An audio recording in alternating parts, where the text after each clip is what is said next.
The sun was setting when the Japanese man walked into Wang Qingkei's martial arts school. He looked rich and confident, wearing expensive clothes that made him stand out from everyone else in the small Chinese town. "Money?" the stranger said with a smirk. "You asked me for money? Do you know I'm from Japan? Back home, we don't have to pay for food like you poor people do." Wang Qingkei, the school's master, watched the man carefully.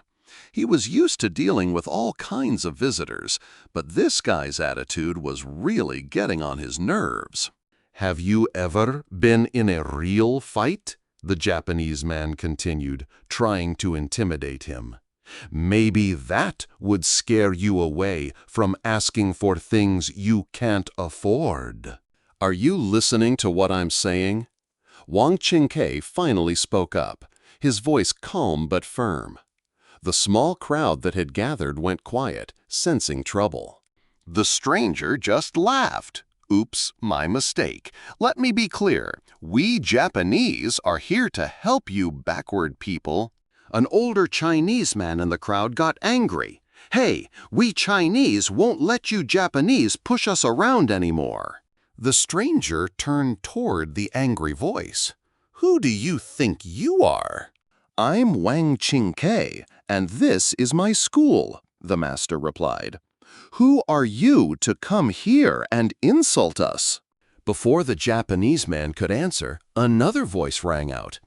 "I'm Zhu Tai from the boxing gym down the street," said a muscular man as he walked into the courtyard.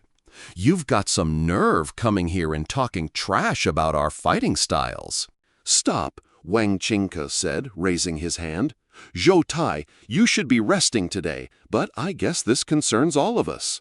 The Japanese visitor laughed even louder. "You guys talk big. Do you really think you can beat fighters from the big cities? You all want to try your luck against me?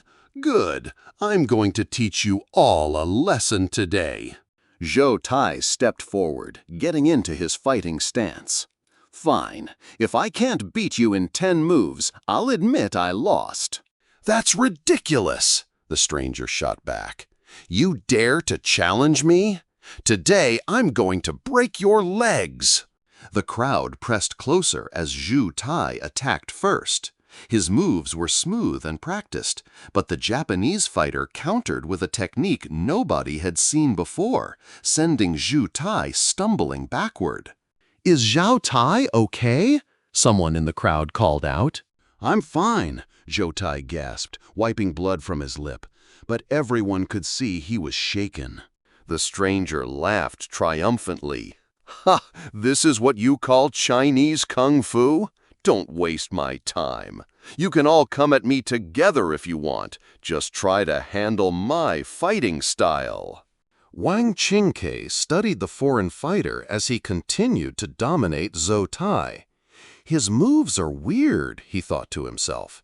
"It's kind of like Wing Chun with all that hand-trapping stuff, but his footwork is more like kickboxing. Very strange."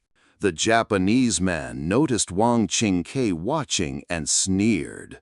"So this is Chinese Kung Fu? It's pathetic. What a joke." But Wang Qingkei had seen enough.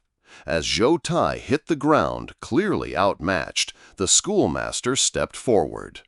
"I haven't seen such arrogance in a long time, but your Kung Fu isn't as good as you think it is." The stranger looked confused. "What do you mean?" Wang Qingkei smiled mysteriously. "You won't be in trouble right away, but as soon as you really start fighting hard, you'll feel the effects of what I put in your tea earlier." Before the Japanese fighter could react, the sound of boots echoed through the courtyard. A group of armed men entered, led by a serious-looking officer. "Police! Everyone freeze!" the officer shouted. "We're here to arrest all of you if necessary." "Ha Fu, what are you doing here?" Wang Qingke asked, recognizing the officer. Ha Fu looked apologetic. "I'm following orders from Lieutenant Li. I'm advising you to surrender peacefully." Wang Qingkei's eyes flashed with understanding. So you're using the money you stole from the army payroll. Don't blame me if you keep resisting. The tension in the courtyard reached a breaking point as different groups began to reveal their true intentions.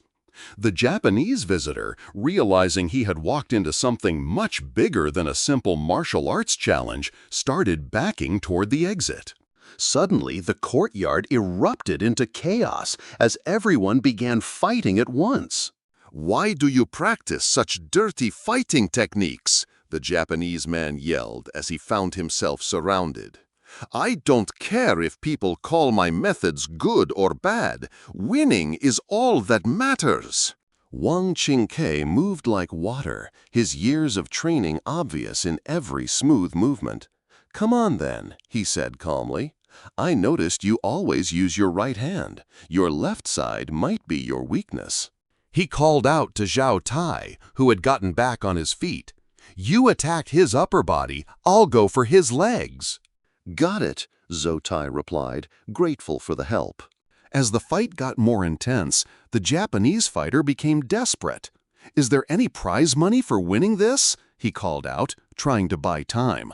"Stop this!" someone screamed from the crowd. Wang Qingkei's expression became serious.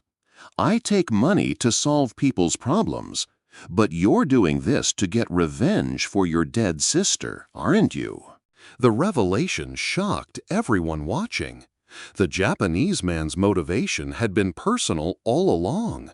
He was seeking revenge for a family member who had died under mysterious circumstances. "He destroyed my life years ago," the stranger finally admitted, his tough act falling apart. "Zhao Tai, be careful. This man is more dangerous than he looks." Wang Qingke nodded gravely. "Everyone watch out. The techniques he's using aren't meant for fair fighting." As the sun set over the martial arts school, the various fighters found themselves caught up in a complicated mess of loyalty, betrayal, and old grudges. What had started as a simple challenge between martial artists had turned into something much bigger, a fight that would determine not just personal honor, but the fate of several competing groups. Wang Qingke stood in the middle of it all, his experienced hands steady despite the chaos around him. He had seen many moments like this in his long life, and he knew that the real test of a martial artist wasn't just fighting skill, but the wisdom to know when to fight and when to find another way. "Open your minds," he called out to everyone, his voice carrying over the sounds of the fight. "Let's find a way that respects all our traditions without destroying what we're trying to protect."